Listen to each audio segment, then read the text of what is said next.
7 दिन से एक एम्प्लॉय का बोधी पड़ा हुआ है ये में बीजीएस में, पर अभी उसका कोई ये नियोजन देने का बात नहीं ना चल रहा है। अभी सब बोल रहा है कि नियोजन नहीं देंगे हम लोग, उनका बड़ा वाला बेटा का नौकरी है, पर इसी के चलते हम लोग लगे। बड़ा वाला नौकरी जो है बड़ा वाला का मेरिट में लगा है, और वो हो गया जो आदमी जो नहीं रहे सुभाष चंद्र मोदी जी, उनका नौकरी लगा है इनका बिहाफ ऑफ इनका ये विस्थापित का। पर उसको नौकरी क्यों नहीं देगा? वो उसका जमीन जो देना था उनका ने तो पूरा जमीन दे दी है विस्थापित का नाम पे। नौकरी जो लिया उनका छोटा बड़ा वाला बेटा तो मेरिट में निकाला, आज नहीं तो कल उसको ठुकरा ही देगा कि मेरे छोटा वाला को हम क्यों दें, हम अपना मेरिट पे लिए। और उनका बाप को जो नौकरी है या बीबी को देना चाहिए, और बोला नहीं देंगे हम लोग को। एक जिसका घर में नौकरी है उसको नहीं देंगे, उसके लिए जब तक नौकरी नहीं मिलेंगे तब तक हम लोग वेट करेंगे। कब की घटना है और कैसे घटी? ये 30 तारीख को 30 अप्रैल को प्लान के अंदर में उनका सर में कुछ गिरा था, मतलब अंदर से गिरा था। वो एक्सीडेंट उस दिन से पड़ा रह गया। उसके बाद ये लोग ब्रेन हेमरेज हो गया। उसके बाद वो लोग गया उधर बीजीएस में, जाने के बाद एडमिट होने के बाद 2-4 दिन में ये लोग को ट्रांसफर कर दिया गया कलकत्ता में। कलकत्ता में जब ट्रांसफर अपोलो में ट्रांसफर हुआ, जब 2 महीना वो ठीक हो, 2 महीना तो हल्का फुल्का ठीक होने लगे, तो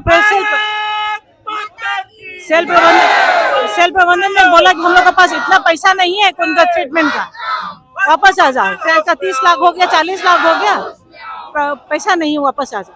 अब बताओ, जब ट्रीटमेंट आधा भी नहीं हुआ, जब थोड़ा थोड़ा मेकअप होने लग गया, रिकवर होने लग गया, तब बोलते वापस लेकर आओ। जब वापस लेकर आया तो इधर में 10 दिन के अंदर में पूरा उसका बॉडी डाउन हो गया। उसके बाद जब 1 दिन पहले 2 दिन मतलब 10 दिन 11 दिन में उसको रेफर कर दिया इधर मेडिको में। जब मेडिको में रेफर किया, दूसरा दिन ही पहुंचते ही डेथ कर गया वो। तो हम बताइए, यही लोग जानबूझकर न मारे। जब आदमी ठीक हो रहा है तो उसको बुलाने का क्या जरूरत है? इसमें तो मर्डर केस लगना चाहिए प्लान के ऊपर। तो ये सुभाष चंद्र मोदी जी विस्थापित है, उनका जमीन का चल रहा किस गांव के रहने वाले? है। महेशपुर कॉलोनी। तो ये परिवार वाले चाह रहे हैं कि भाई उनका जो भी निधन हुआ है तो हम उनका वाइफ को नौकरी दे। अब बताओ, बड़ा वाला बेटा के जिसका नाम पे ये लोग जो ये बोल रहे हैं, वो तो मेरिट पे लगा, आज नहीं तो कल वो छोड़ ही देगा कि हम तो अपना मेरिट पे लगे। मेरा ये नहीं होते, मेरे पापा को थोड़ी दिया, तो कल फैमिली को छोड़ ही देगा। कहाँ जाएगा फैमिली का? तो ये जो गेट जाम किए आप लोग कब तक का है? जब तक नौकरी नहीं देंगे तब तक जाम ही करेंगे हम लोग।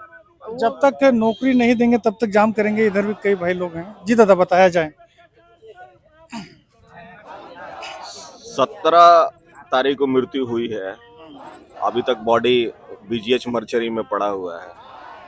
आईओडब्ल्यू का केस है। आईओडब्ल्यू में 200% नौकरी देना है, लेकिन अभी तक प्रबंधन बिल्कुल एकदम आंख बंद करके सोई हुई है। नौकरी देने के बारे में बिल्कुल नहीं सोच रही है। अब इसको क्या ही बोला जाए। जो कर्मचारी इतना जब तक जीवित रहा तब तक प्रबंधन को सेवा दिया, आज मर गया, उसका आश्रित रोड पे आज बैठा हुआ है कि नौकरी मिलना चाहिए। और नौकरी किस लिए मांग रहा है? फिर से प्रबंधन में नौकरी ही करेगा, इनको सर्व ही करेगा। ऐसा तो नहीं है कि नौकरी ले लेगा बस बैठ जाएगा। इस सूत्र से जो जानकारी मिल रही है कि प्रबंधक कह रही है कि भाई उनका बड़ा बेटा का नौकरी है ऑलरेडी। तो बड़ा बेटा का नौकरी जो है वो अपने बल पे लिया, और डिपेंडेंट केस में उसका नौकरी हुआ नहीं है। और मेरी आश्रित तो वही थे ना।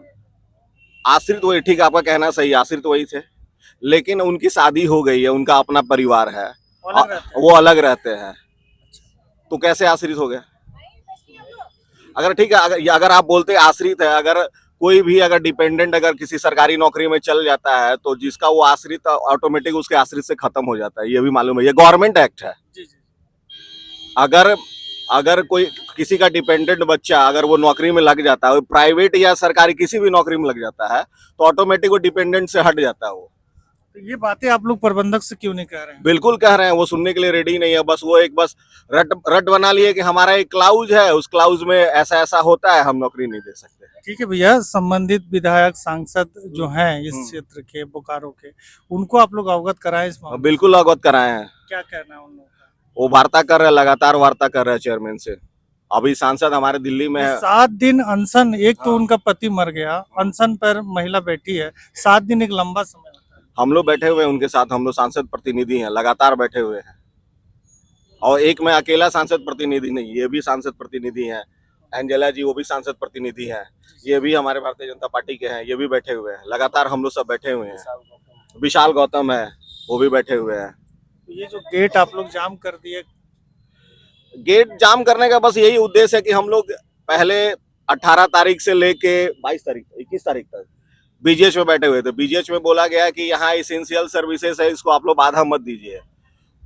धरना के लिए एक स्पेशल जगह बनाया हुआ, आप वहां जाके धरना दीजिए। हम लोग 2 दिन से वहां धरना में बैठ रहे हैं, लेकिन प्रबंधन की तरफ से कोई एक आदमी आया नहीं हम लोगों से बात करने के लिए, हम लोग का हाल तक पूछने के लिए नहीं आया। बस एक स्टेट गवर्नमेंट की तरफ से एग्जीक्यूटिव मजिस्ट्रेट आई थी, हम लोगों से बस थोड़ा बहुत बात की, वो भी हम लोगों की बात को पूरी तरह नहीं सुनी, और हम लोग का जो मांग है उसको दरकिनार करते हुए वो भी चली गई।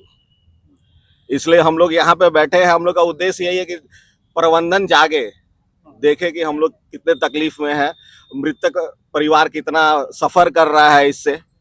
बस इसके लिए हम लोग इनको जगाने आए हैं। आप लोग चाह रहे हैं कि भाई जो भी आश्रित है हाँ, उनको उनको नौकरी, नौकरी। और कोई हम लोग का कोई उद्देश्य नहीं है।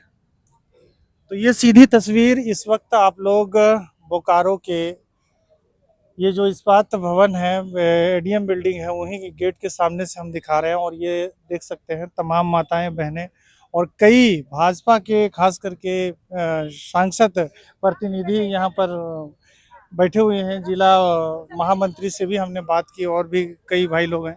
जी दादा, कब तक बैठिएगा? जब तक हमारी मांगें पूरी नहीं होगी तब तक बैठेंगे, और उम्मीद यही करते हैं कि सारे लोग अभी तो ये थोड़ा सा टेलर है, पिक्चर अभी बाकी है। पिक्चर अभी शुरू होने वाला है, आज से स्टार्ट हुआ है, और इस पे इसका आंदोलन और उग्र होने वाला है। और इस्पात प्रबंधन हठधर्मिता छोड़े। हम यही चाहते हैं कि इस्पात प्रबंधन हठधर्मिता छोड़े और उसके बच्चे को, एक आश्रित को नौकरी दे।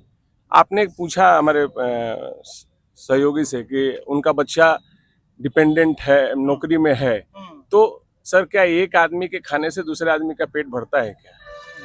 नेचुरल सी बात है। एक सीजीएम यहाँ पे नौकरी में है और उनकी पत्नी भी जीएम है, तो ऐसा रूल रहना चाहिए कि एक सीजीएम अगर घर में हो ही गया है तो फिर क्या जरूरत है जीएम का, उनके घर में पत्नी का, उनके बच्चे का नौकरी का क्या जरूरत है? तब तो फिर सरकार को यही करना चाहिए कि एक घर में एक ही नौकरी होना चाहिए, सारा नौकरी बंद कर दे। तो ये लगातार हम भाई लोगों की अपनी अपनी राय है, वो लोग रख रहे हैं। आप क्या कहना चाह रहे हैं? जी देखिए, हम यही कहना चाह रहे हैं कि हमारे विस्थापित क्षेत्र, जब जब मान लीजिए कुछ भी होता है तब तब हमेशा विस्थापित ही ठगा जाता है। आप अभी देख रहे हैं कि 6-7 दिन से हमारे महेशपुर से सुभाष चंद्र मोदी जी की बॉडी पड़ी हुई है। एक तरफ वहाँ बॉडी पड़ी हुई है और एक दूसरा बॉडी बनने के लिए तैयार है, यहाँ 2 दिन से आमरण अनशन पे बैठी हुई है। सेल प्रबंधन को ये सोचना चाहिए कि जब उस व्यक्ति ने 33 साल सेल को अपना सेवा दिया, बोला जा रहा है कि उसके बेटा जॉब करता है, उसी सेल में है, तो जब उसके पिताजी जब बीएसएल में थे तब उससे ये क्यों नहीं पूछा गया कि आपके पिताजी सेल में है तो फिर आपको क्यों नौकरी देंगे? तब तो उनको आपने मेरिट लिस्ट पे ले लिया। जब बाप आपका 33 साल सेवा दिया, वहाँ दुर्घटना के क्रम में उसकी मृत्यु हो जाती है। जब दुर्घटना के क्रम में मृत्यु होती है, उसके बदले में उसके आश्रित को नियोजन मिलना चाहिए। यही विस्थापितों की मांग है, उसके परिवार की मांग है, उनके परिजनों की मांग है। जब तक नहीं मिलती है तब तक पूरा विस्थापित हम सभी यहाँ उग्र आंदोलन के लिए भी बाध्य हो सकते हैं। ये आपके चैनल के माध्यम से हम लोग बोलना चाहते हैं। तो हमारे जो भी बोकारो के जिला प्रशासन है उनसे भी मैं कहना चाहूँगा कि एक निहायत ये जो लाचार बेबस परिवार आज धरने पर बैठ गया है कहीं ना कहीं एडीएम बिल्डिंग के गेट के सामने, और इन लोगों का साफ कहना है कि भाई हमें कुछ नहीं चाहिए, जो भी उनके आश्रित है उनको नौकरी दे दे, क्योंकि उनका बड़ा बेटा मेरिट से नौकरी लिया है, ना कि उन्हें नौकरी मिली है। और सबसे बड़ी अहम बात है कि जानकारी मिलती है कि उनका बड़ा बेटा जिनको नौकरी मिली है वो माँ बाप भाई के साथ नहीं रहता है, वो अलग रहता है, तो माँ कहाँ से डिपेंडेंट हो गई। तो फिलहाल आप लोग क्या सोच रहे हैं, समझ रहे हैं? ज्यादा से ज्यादा लाइक कमेंट करके वीडियो को शेयर कीजिए, जन जन तक फैलाइए, ताकि ये सोई हुई जो बोकारो प्रबंधक है इनकी कम से कम नींद खुले। फिलहाल मैं कैमरामैन से चाहूंगा कि उधर तस्वीर दिखाएं। भारत माता की आवाज दो, आवाज दो, प्रबंधन होश में आओ, होश में आओ, होश में आओ। प्रबंधन अत्याचार करना बंद करो, बंद करो, बंद करो। प्रबंधन आदिवासियों पर अत्याचार करना बंद करो, बंद करो, बंद करो। सुभाष चंद्र मोदी के अस्तित्व को नौकरी देना होगा, देना होगा, देना होगा। और हमारे बोकारो के चर्चित सुनील जी है इधर बैठे हुए हैं, अजय जी भी है। क्या कहिएगा सुनील जी? आपके माध्यम से ये हम कहना चाहते हैं कि बीएसएल मैनेजमेंट इतना भ्रष्ट हो चुका है कि अपना जो बनाया हुआ नियम को भी ये पालन नहीं करता है। इसका नियम बनाया हुआ था कि कोई भी इसका बीएसएल एम्प्लॉय है, सबसे बड़ा बात है खुद बीएसएल एम्प्लॉय हैं जो मरे हैं और कोई प्राइवेट कॉन्ट्रैक्ट बेसिस पे काम नहीं करते थे। उनके बाद ये प्रोटोकॉल बना हुआ था कि जो आदमी आएगा, इनके वर्कर को काम करते हुए चोट लगा, इलाज हुआ, उस बीच में अगर इनका मौत होता है और जानबूझ के बीएसएल साजिश करके इनको यहाँ से रेफर करके भेज दिया गया कलकत्ता, वहाँ अपोलो में उनका इलाज चल रहा था। 40 लाख का बिल बना के उनको जब दिया गया तो ये बोल दिया हमारे पास पैसा नहीं है। रिटर्न फिर वहाँ से इनको बोकारो मंगा दिया गया। बोकारो लाने के बाद सीरियस हुआ, तब फिर इनको मेडिका भेजा गया।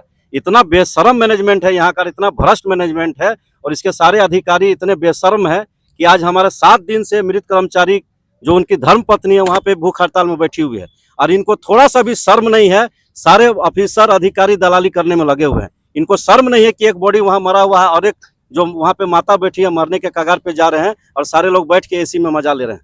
इनको तुरंत अपना नैतिक समझते हुए अपना इनको इस्तीफा भी देना चाहिए था और इनको तुरंत नियोजन दे, नहीं तो आने वाले कुछ दिन में हम लोग, कुछ दिन क्या है, शाम को हम लोग मेन गेट की ओर बढ़ेंगे। अभी कल हम लोग एडीएम बिल्डिंग का मेन गेट बंद किए थे, आज हम लोग मेन रोड को एडीएम बिल्डिंग बंद किए। शाम तक अगर ये लोग जवाब नहीं देता है तो मेन गेट को बंद करेंगे और सारे गेट को बंद करने का काम करेंगे। और अप्रेंटिस संघ पूरी तरह से इनको समर्थन करते हैं। जितना जरूरत पड़ेगा इस मृत परिवार के साथ हम लोग हैं। तो मृत परिवार के साथ हम लोग हैं। अजय दा क्या कहिएगा? अजय क्या बोलिएगा? ये बहुत ही दुखद बात है कि आज एक आश्रित को नियोजन के लिए हम लोग यहाँ पे रोड पर बैठे हैं, धरना और भूख हड़ताल कर रहे हैं। ये बड़ा दुखदाई बात है। अभी हमारी मांग यही है कि भाई इस आश्रित परिवार को एक नियोजन मिले ताकि इसका भरण पोषण हो सके इस परिवार का। लेकिन ये हट धर्मी अपना रहा है मैनेजमेंट, ये गलत बात है। अभी हमारी मांग है कि जो हमारी क्योंकि 2-3 वार्ता हुई इन लोगों के साथ, हमारी वार्ता विफल रही क्योंकि ये लोग सक्षम पदाधिकारी या सक्षम अधिकारी नहीं बैठे हम लोग के साथ। तो हम लोग की मांग ये है कि त्रिपक्षीय वार्ता हो जिसमें डीसी साहब का इन्वॉल्वमेंट हो। हम लोग चाहते हैं डीसी साहब के साथ बैठक हो और उस बैठक में जो भी ईडी है, डीआई जो भी हो, जिस तरह का पदाधिकारी, बड़े अधिकारी बैठे जो फैसला ले सके, तभी जाकर हम लोग उठेंगे और अपने बात को मानेंगे। नहीं तो हम लोग अन्यथा हम लोग जिस तरह से चरणबद्ध तरीके से आंदोलन कर रहे हैं हम लोग आंदोलन करेंगे। और अभी तो झांकी है, बहुत सारा कुछ बाकी है। देखिएगा आने वाले समय में और जोरदार और धारदार आंदोलन होगी। ये अभी शुरुआत है। हम लोग एक ही मांग है कि भाई इस पीड़ित परिवार को नियोजन मिलना चाहिए। ये लोग सभी लोग एक ही मांग लेकर बैठे हुए हैं। यहाँ से लेके चारों तरफ हम दिखाने का प्रयास कर रहे हैं और सबका एक ही कहना है कि भाई जो पीड़ित परिवार है उनको जो है कि नौकरी मिलनी चाहिए, नियोजन मिलनी चाहिए। इसको लेकर कहीं ना कहीं गेट को वर्तमान में जाम कर दिया गया है। फिलहाल वीडियो को ज़्यादा से ज़्यादा लाइक कमेंट के साथ में शेयर करें, जन जन तक पहुँचाएँ।